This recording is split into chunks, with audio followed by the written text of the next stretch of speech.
नए चैप्टर है अपना वर्नियर कैलिपर्स या लंबाइयों के मापक यंत्र, यानी वर्नियर कैलिपर्स के बारे में हमने यहाँ पर जानेंगे। यानी यहाँ हम बात करेंगे वर्नियर कैलिपर्स। वर्नियर कैलिपर्स से पहले यहाँ पर हम बात करने वाले हैं अल्पतमांक।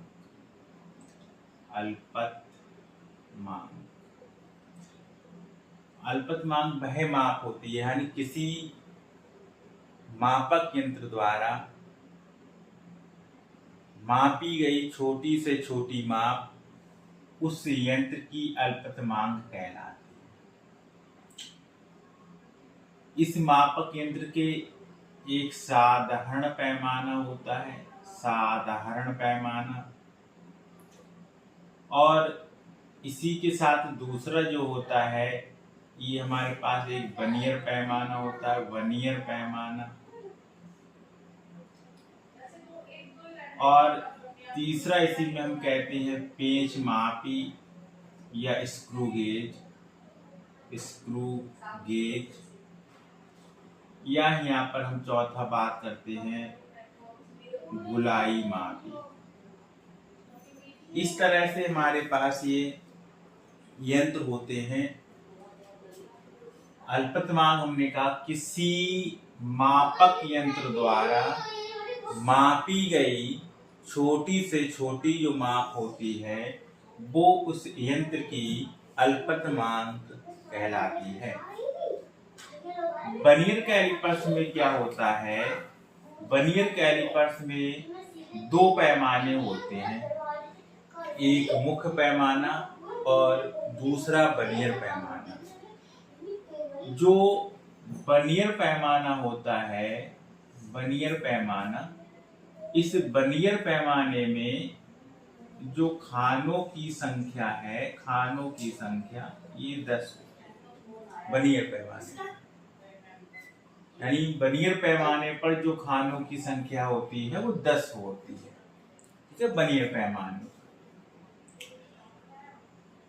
अब अल्पतमांक के लिए हमने कहा था कि अल्पतमांक जब हम किसी भी यंत्र की निकालते हैं तो हर यंत्र की अल्पतमांक अलग अलग होती है, यानी हर मापक यंत्र जो होता है वो अलग अलग माप अपनी करता है।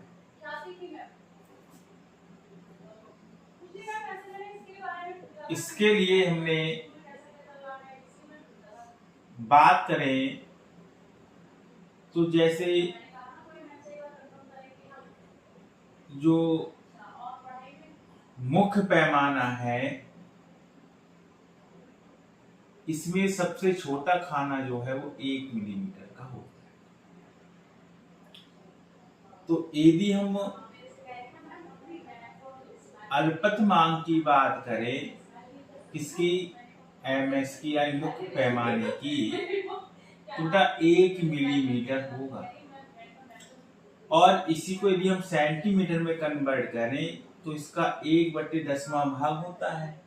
तो 1/10 को यदि हम डिवाइड करें 1/10 से, ठीक है, सेंटीमीटर में, क्योंकि एक खाना 1 मिलीमीटर का, दो खाना 2 मिलीमीटर का, यानी 1/2, 1/3, 1/10 भाग है 1 मिलीमीटर का, तो ये हमारे पास 0.1 सेंटीमीटर में होता है। यदि आपके मेन स्केल की लीस्ट क्वांटिटी बात करें, अल्पतमांक पूछे तो 0.01 होगी, और यदि मुख्य पैमाने की मिलीमीटर में पूछे तो ये आपकी 1 mm है। क्या इस तरह इसका एक फार्मूला होता है, इसे हम अलग अलग निकालेंगे तो एक भाग का मान उस पर कुल खाने, जैसे हमने मुख्य पैमाने का निकाला सेंटीमीटर में तो उसका एक भाग का मान निकालेंगे तो 1 मिलीमीटर। अब वर्नियर कैलिपर्स में जो होती है, हमने कहा इसमें 2 पैमाने होते हैं, एक मुख्य पैमाना और दूसरा वर्नियर पैमाना, ठीक है।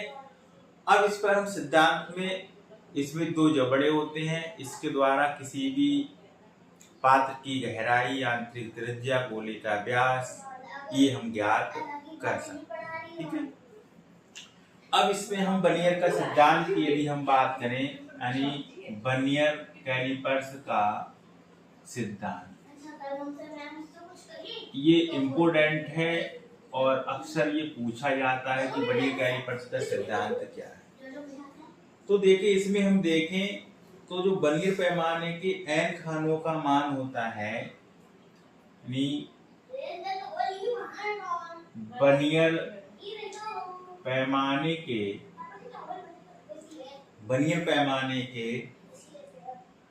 n खानों की जो माप है, वर्नियर पैमाने के n खानों की जो माप होती है, यह आपकी मुख्य पैमाने के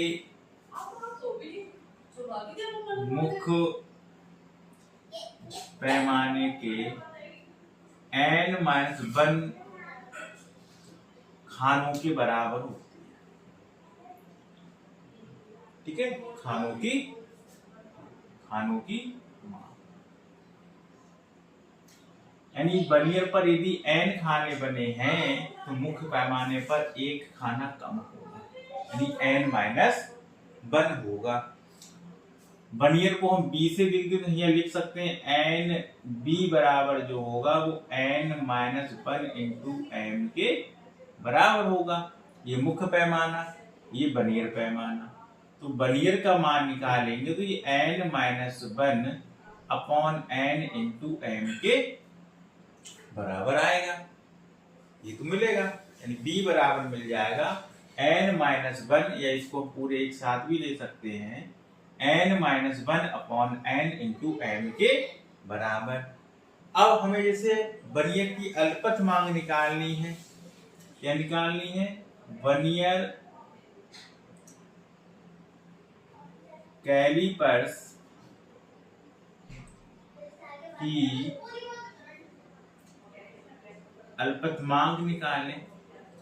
तो जब इसकी हम अल्पत मांग निकालेंगे तो ये हमारे पास आएगा m-b, यानी m के मान में से b को मान को हम क्या कर देंगे, घटा देंगे।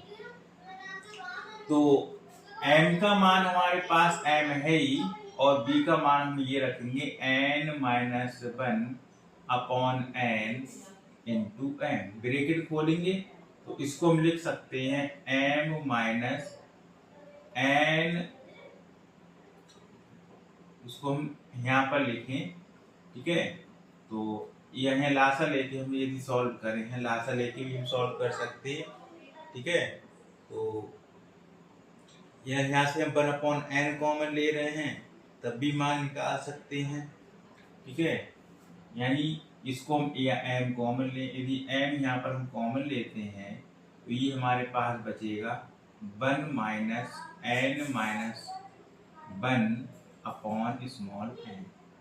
लासा लिमिट है यहाँ पर m, तो n-n plus 1 upon n, n से n कैंसिल होगा, तो हमारे पास जो b मिलेगा, यानी वर्नियर कैलिपर्स की जो लीस्ट काउंट मिलेगी, LC मिलेगी, वो हमें मिल जाएगी केवल m अपॉन n के बराबर। इसका मतलब ये हो गया कि मुख्य पैमाने के एक भाग का मान और वर्नियर पर बने जो खानों की संख्या होगी वो उस यंत्र की अल्पत मांग होगी।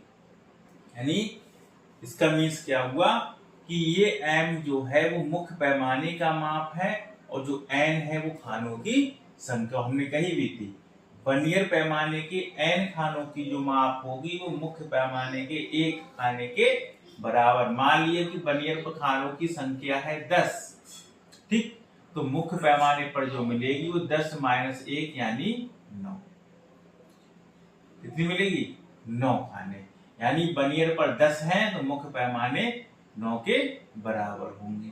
बात समझ में आ गई? इसको रेज करते हैं, संभवतः नोट कर लिया हो। अब हमने अभी जो फार्मूला आपको बताया इसका मीन्स ये हो गया कि हमें किसी भी यंत्र की अल्पत मांग इससे निकाल सकते हैं। वर्नियर की हमें अल्पत मांग निकालनी है, वर्नियर की अल्पत मांग हम निकालेंगे तो मुख्य पैमाने के एक भाग का मान बटे बनियर पर बने खानों बनियर पर बने खानों की संख्या। ठीक, मान लिया कि मुख्य पैमाने का मान हम सेंटीमीटर में निकालेंगे, तो मुख्य पैमाने का सेंटीमीटर में मान कितना था 0.1 और बनियर पर खानों की संख्या कितनी है 10, तो इसको डिवाइड करेंगे तो 0.01 इतना आपका सेंटीमीटर में अल्पतमांक आएगी।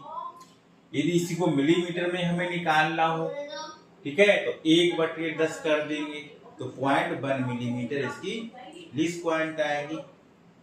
ठीक है, अभी जैसा कि हमने उदाहरण के तौर पे बताया कि बनियर के जो 10 खाने हैं वो मुख्य पैमाने के 9 खानों के क्या होगा, बराबर होगा, यानी 9 मिलीमीटर के बराबर होगा, यही हुआ। अब बनियर का जो एक खाना होगा वो 0.9/10 के बराबर यानी 0.09 सेंटीमीटर के क्या होगा, बराबर होगा। ठीक है, तो इस तरह हम टी स्क्वायर यदि यहाँ निकालें तो एक में से यदि हम 0.09 को घटाएंगे तो क्या बचेगा, 0.1 बचेगा। ठीक है, आई बात समझ में। तो इस तरह से हम सिद्धांत की बात करेंगे, यही इसका क्या होगा, सिद्धांत। ठीक है, तो आज हम केवल आपको बनियर कैलिपर्स के सिद्धांत के बारे में समझाया है। इसका हमने फार्मूला आपको बताया कि मुख्य पैमाने के एक भाग का जो मान होता है वो बनियर पर बने खानों की संख्या के बराबर होता है। ठीक, अब इसी में हम कभी कभी पूछ लेता है कि सिवनाइन त्रुटि क्या है और सिवनाइन त्रुटि किस प्रकार निकालते हैं, तो इसके बारे में हम कल बताएंगे कि सिवनाइन त्रुटि क्या है और सिवनाइन त्रुटि कितने प्रकार की होती है, इस पर कल चर्चा करेंगे। उसके बाद फिर पेच मापी की बात करेंगे, फिर गोलाई मापी, और फिर इस पर आधारित कुछ सवाल किस तरह पूछे जाते हैं उस पर हम बात करने वाले हैं। ठीक है।